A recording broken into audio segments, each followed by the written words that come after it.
Good evening everyone! Magluluto tayo ngayon ng crispy peanut.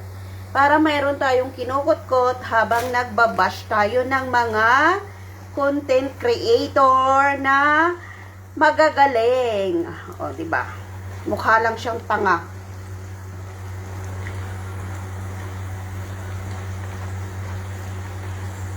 Kakain tayo ng peanut na marami. Bumili ako ng isang supot. Yan, niluluto ko yung ating peanut. Sarap kumain. Masarap kumain. So, tapos kong kumain ng dinner. Galing ako sa labas kanina. Hinatid ko yung damit ng alaga ko kasi nanood sila amo ng basketball match. Hindi na nila ako sinama. Kasi marami daw akong trabaho sa bahay. Dati sinasama nila ako manood ng basketball. Ngayon di na. Kasi mag-Chinese New Year. So, iniwan akong magtrabaho sa bahay nila. Hinubaran ko kasi yung sopa. Nakita nilang hinubaran ko yung sopa nila. Nilabahan ko yung cover ng sopa. So, ngayon, di na nila ako binilhan ng ticket. So, kakain nilang ako ng mani. Pag naluto ko to, lalagay ko na yung supot ng sopa nila. Tapos matutulog na tayo. Mag-i-edit ako ngayon. Dami-dami kong i-edit dun sa YT ko. Yung mga adventure namin sa Pilipinas. Hindi ko pa na-edit. Sino bang pwedeng bayaran dyan mag-edit? Dami kong video. Tamad ko mag-edit. Ay. Sisipagan ko niyan. Kaya nagluto ako ng mani kasi sisipagan kong mag-edit ng mga video ko. Wala na akong video sa sa YouTube ko. Namamatay na siya.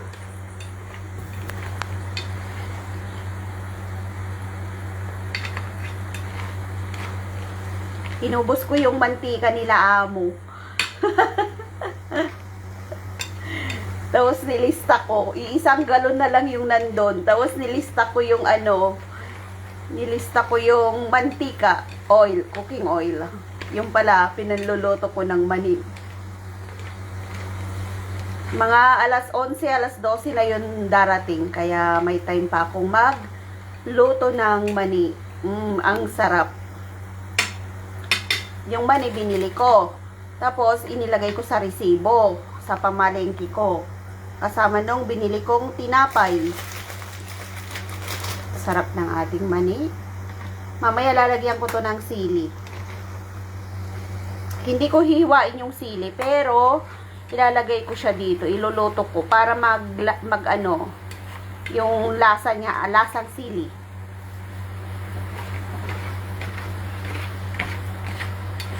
Sinong may gusto nyo? Gusto nyo ng mani? Hinahalo ko, baka masunog. Yung apoy niya 3 lang siya. Para di siya masunog.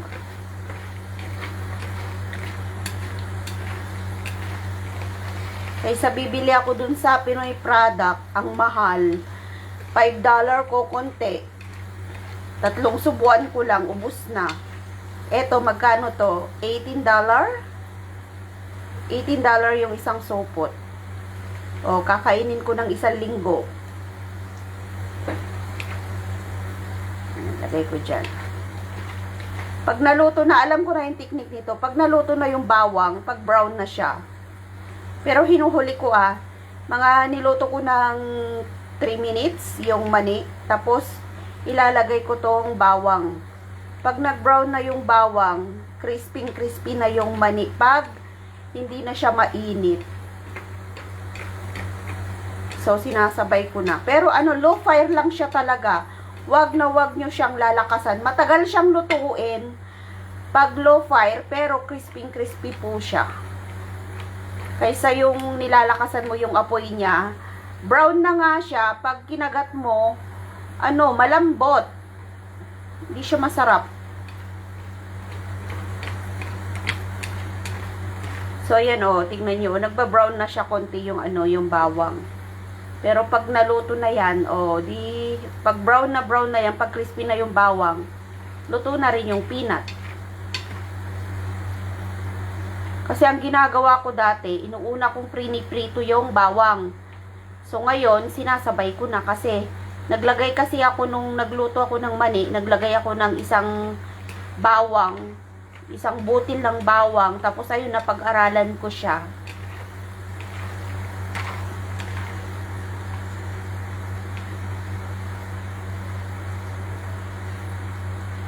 Sarap nito.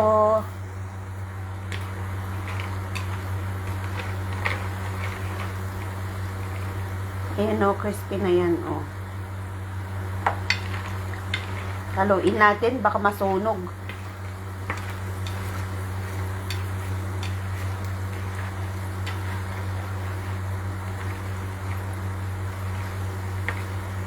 Hi Kareya, mega love shout out. Kain tayo ng mani. Crispy yung mani natin ngayon.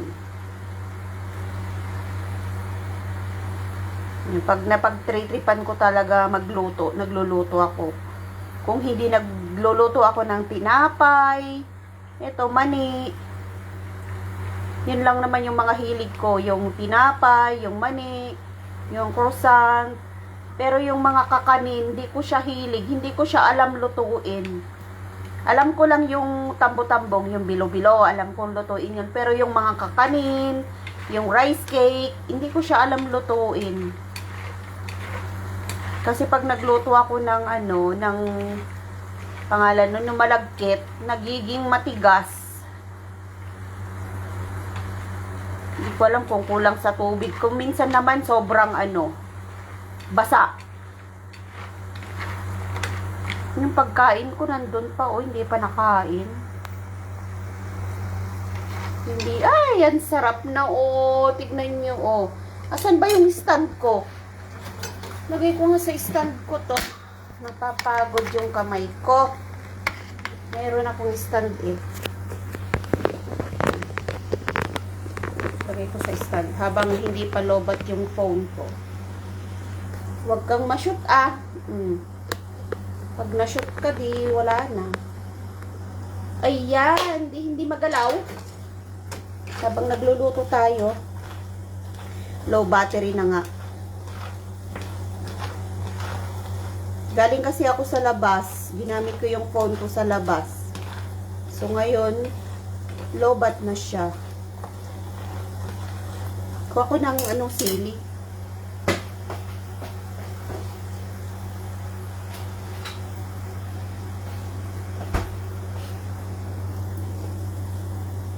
Ayan para mangamoy yung sili dun sa Hindi ko siya binibiyak. Pangalan nun, hindi ko siya hinihiwa. Gusto ko mangangamoy lang yung sili dun sa mantika.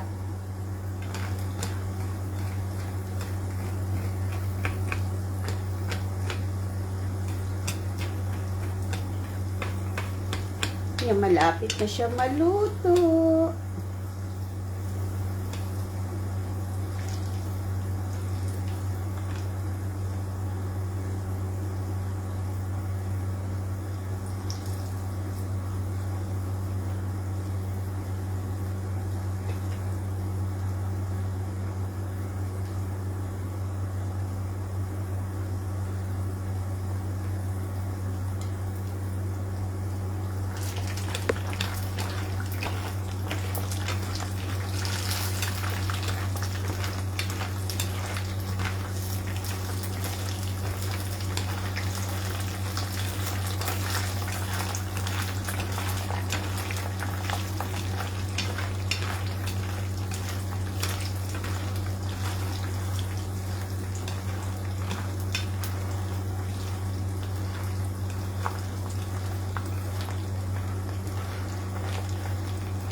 Lapit na maluto yung bawang niya.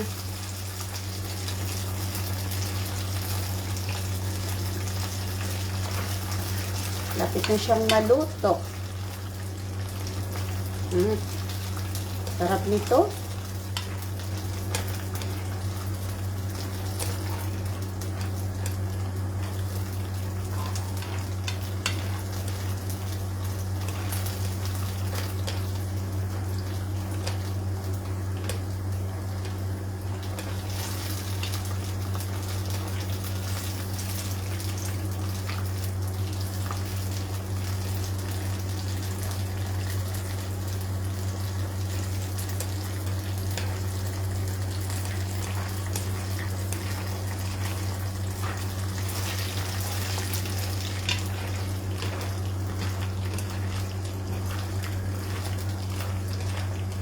Yan, ready na siya.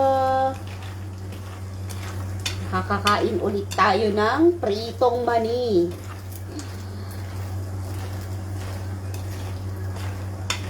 Nakakarami ako ngayon ng tas sa white.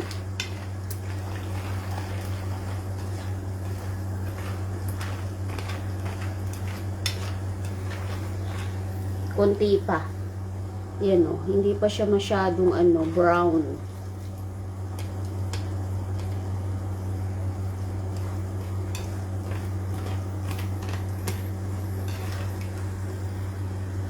Mas sanay na yung kamay ko sa chopstick. Panghalo kaysa yung sandok.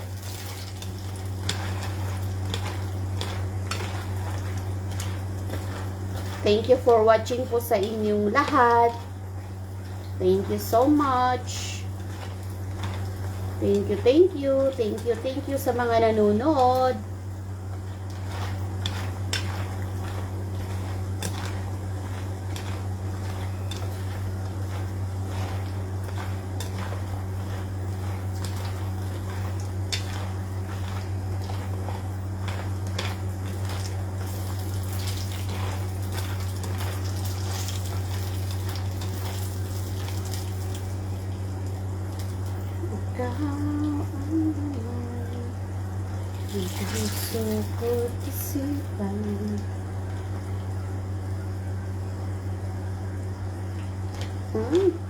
Sarap nito.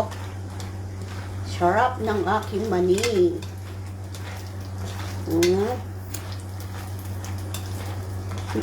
Yung sili, nangangamoy na siya doon sa mantika.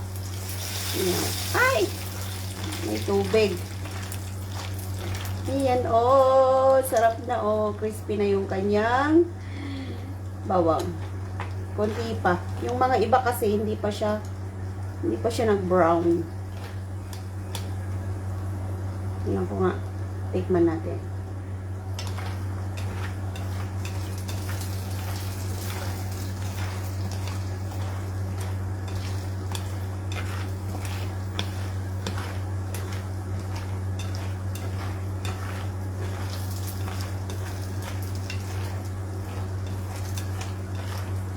Hi, sir. Babaunin ko to sa Sabado. Mag-out na kasi ako sa Sabado. Pupunta na ako sa boarding house ng 10 araw. Kasama ko yung asawa ko. So, nilulutuan ko yung asawa ko ng mani. Para mayroon siyang kutkutin.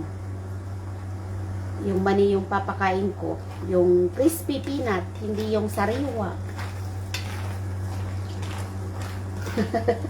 Ano na yung sinabi ko? Nadulas na ako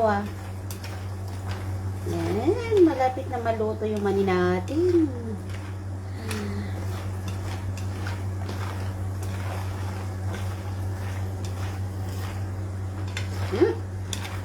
Tignan ko nga.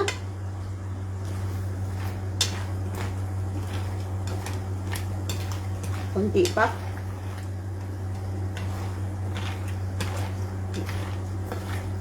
Nagawin ko pa siya konti.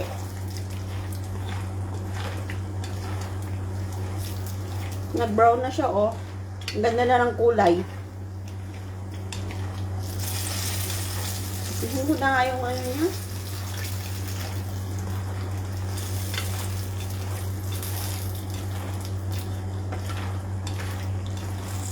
Ganda na ng kulay niya. Brown na siya.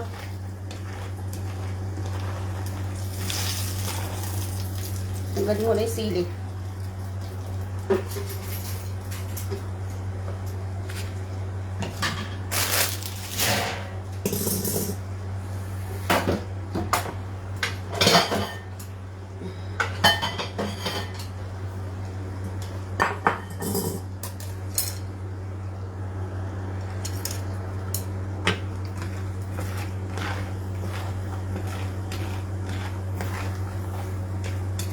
Pwede na siguro to. Brown na siya.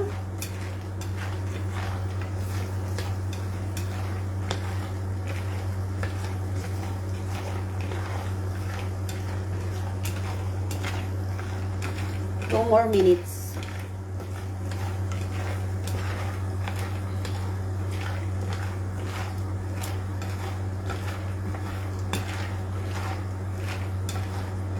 Ayan. Okay na to.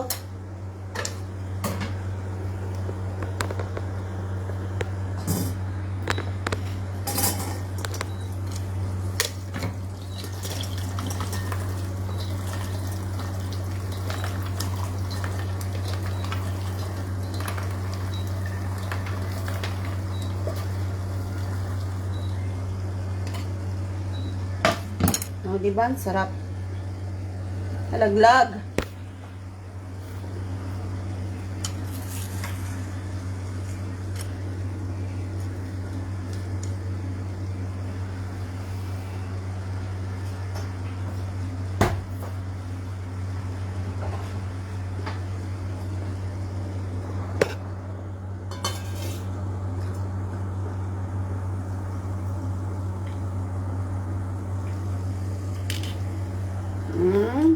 Sarap.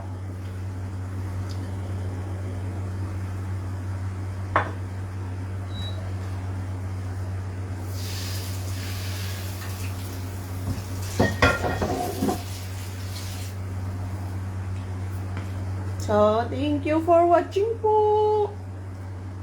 Sarap ng peanut natin. Naluto na siya.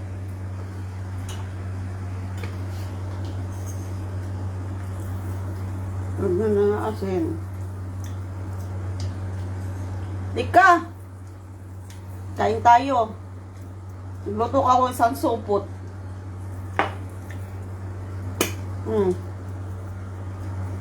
Hindi na ako pupunta sa Sabado. Korea. Susunduin ko yung asawa ko sa airport. Papakain ko sa asawa ko yung ano, yung tawag dito, yung crispy peanut, hindi yung sariwang peanut. Yung papakain ko.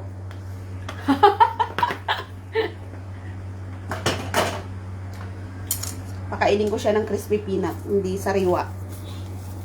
Ang sarap. May mantika pa ba?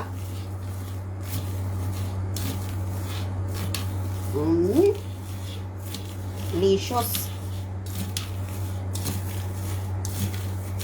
Delicious.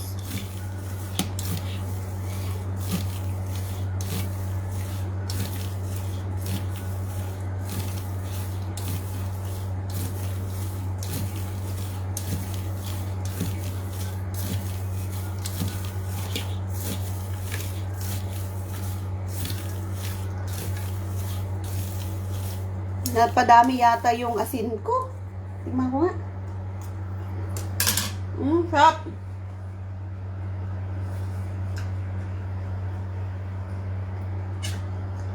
Hindi na ako makakarating sa Sabado dyan.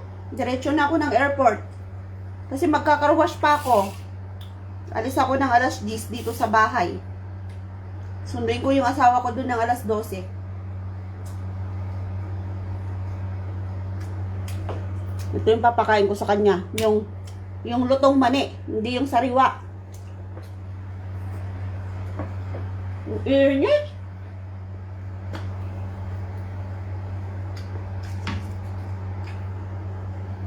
Sarap ng bawang niya. Ang init naman.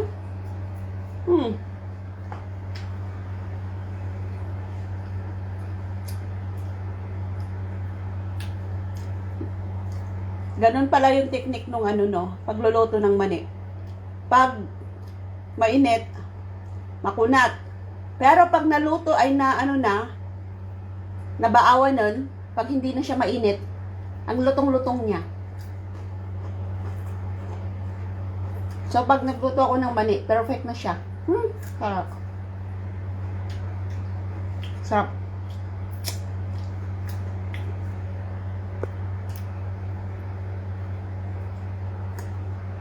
Dami kong niluto, oh. Puno.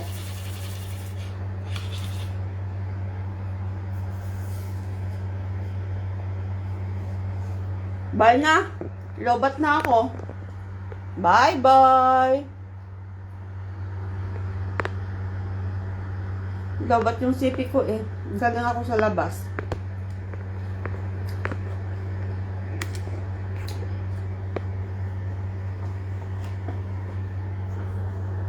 Sarap noon.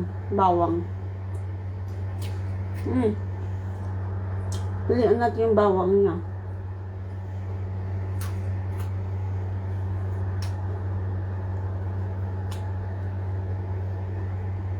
Bakit kayong mani na may bawang, gusto mo yung bawang, pero pag kakainin mo lang yung mani na ano, walang halo, ayaw mo.